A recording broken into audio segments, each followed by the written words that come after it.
Hello and welcome to the Grand Line Review, your source for everything One Piece, and today we have quite an information dump because we are going to be naming every member of the Roger Pirates, or at least every member that we know of, which happens to be a fair few more than you may remember. At the time of this recording, I believe that we have now 32 confirmed members of the Roger Pirates, not counting Douglas Bullet of One Piece Stampede because he is not canon and is therefore stricken not only from the record but from our minds as well. Because we have a lot of information to take here today and we really don't need him clogging us up. In fact, the one and only thing we do need to go on this journey is to begin by pressing that gorgeous red subscribe button for the Grand Line Review, which will allow you to receive regular One Piece content uploaded straight into your YouTube feed. A highly recommended practice. And also because I am a self-shill, I also have a new channel called Team Pokemon, which is all about experiencing the wonderful world of Pokemon through the eyes of a 30-year-old passive-aggressive retail worker. So even if you're not a Pokemon fan, this new channel is quite fun, so I hope to see you over there as well, link in the description. But enough of this treacherous non-One Piece business, it's time for some Roger Pirate madness. But the last thing I do need to do is issue something of a soft spoiler warning for anime-only watchers. This video is going to contain new information for you, however, I would strongly argue that nothing we're about to go through is actually a spoiler. Basically, what's happened is through a combination of the manga and other canon-related media, we now know the names and designs of, effectively, Roger's entire crew. It won't ruin your anime experience, but if you insist on going in as blindly as possible, then, well, this is your warning. But we're going to begin this video by going over our usual suspects because no exploration of the Roger Pirates would be complete without recognizing this crew was led by GOL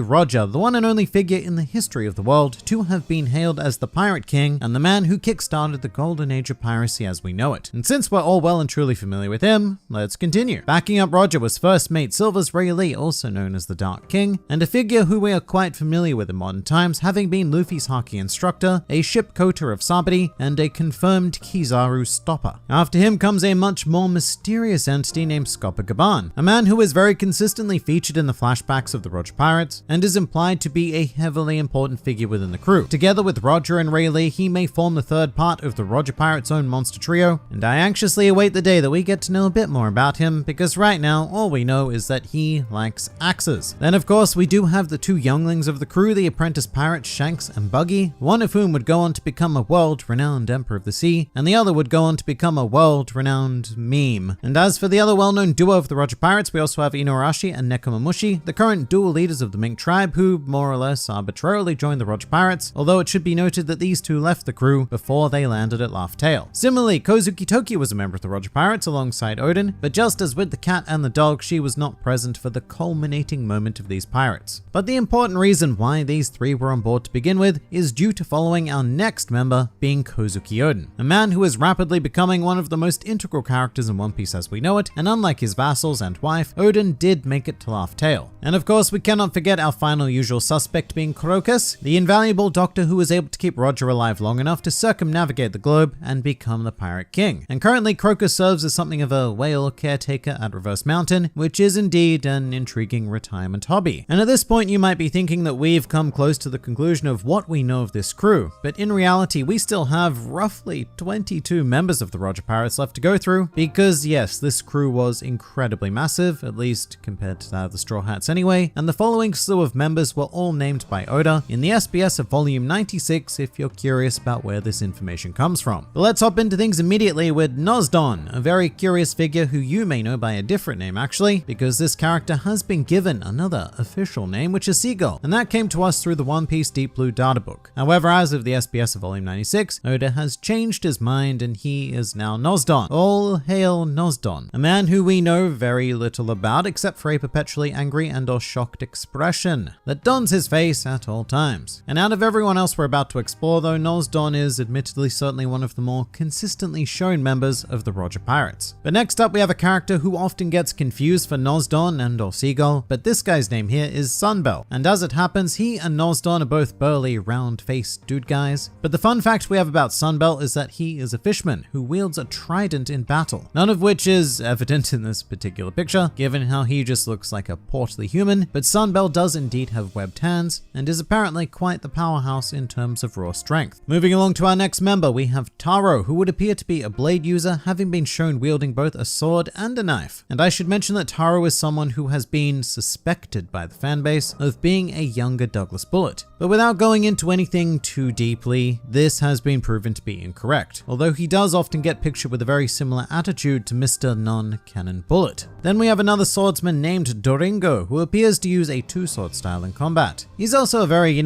smiley guy in general, who has almost always been depicted with his trademark one-piece determined grin. He also has a pretty simplistic yet cool design with the spiky hair bandana combination. And on the other end of that design spectrum now would be Petermoo, who has much more of a portly aristocrat feel about him. Petermoo has been depicted as one of the shortest members of the crew, which may explain why he seems to be always grumpy, short man syndrome and all. And in terms of his skill set, Petermoo chooses to use a rifle in combat, indicating that he may or may not be something of a marksman, which is interesting given how much he seems to resemble a musketeer, and he is certainly one of the more unexpected designs of the Roger Pirates from my perspective. But now we have another fairly short member of the crew being Mille Pine, who out of context very much resembles a giant of Elbaf, although taking his actual height into account, it actually makes him seem more like a traditional dwarf. And his weaponry does go on to match his more medieval aesthetic, being a spiky mace. And despite not being a giant, I would be very, very surprised if Mille Pine did not have some sort of history with Elbaf, or at least fascination with their culture, because everything about him so far just screams Viking, which is a visual element generally reserved for the residents of Elbaf, so maybe he was like the Usopp equivalent of the Roger Pirates. Taking a look at someone significantly more suave now, we have Ganryu, coming into this exploration with a perfectly sculpted set of facial hair and an all-around air of elegance that the last few members have really very much gone against. With that said, Ganryu appears to be a straight-up brawler and chooses to fight donning spiked gloves, so in my mind he is something of a gentlemanly boxer. Then we have CB Gallant. What does CB stand for? I don't know. Maybe it stands for cool bro, or maybe it's chode bearer. I don't know. The potential is endless. What I will say though is that this guy has a helmet that is very reminiscent of the Corridor Coliseum gladiators, with that sort of spotty patterning to it, so we may even have a native Dressrosen aboard the Roger Pirates. And just to add some circumstantial evidence to this, CB Gallant carries a sword on his back, which is a very trademark Corridor gladiator thing to do. And most characters in One Piece tend to carry their blades on their side, unless they're just too massive to do so, like Mihawk's Yoru for example. And now for something completely different, we have Donquino, not to be confused with Doringo, and this is a particularly jolly chap, isn't he, who seems to enjoy the lifestyle of an old sea captain. We don't really know how or even if he fights, but he does seem to enjoy both eating and smoking his pipe, preferably at the same time, but not eating the pipe. I just realized what I said there. Eating food and smoking his pipe. To contrast Donquino, we also have Mr. Mamora, who appears to be quite the thin man and yet another swordsman of the Roger Pirates. His head seems to be one of the more geometrically extreme ones of the crew. As in very One Piece typical background character style, Oda is not afraid to go quite goofy with this guy, giving him some very pointy features, particularly in the nose, chin, and lip region. Although speaking of pointy noses, we now have my favorite name of the bunch being Moon Isaac Jr., who is clearly the son of Moon Isaac Sr. And the most notable thing about this character, apart from that continent of a nose he sports, is that he shares a character trait with Chopper, being very weak to compliments and not really knowing how to accept them. Instead, he just becomes very easily flustered. He has a very sort of nobility turned pirate look about him, and I could see Moon Isaac Jr. having been royalty or at least minor nobility of any given kingdom, but choosing to give up that life for the pirating world for reasons. He's just very, schmick and well maintained, which does tend to suggest a higher economic class upbringing in this series. Then we have Yui, a character who is quite difficult to make out in this picture actually, but he seems to be a tall, slender man wearing a cloak with some very gravity-defying hair that kind of reminds me of all of the weird citizens of Clockwork Island from that second One Piece movie, which is so very old that I doubt many people these days have actually seen it.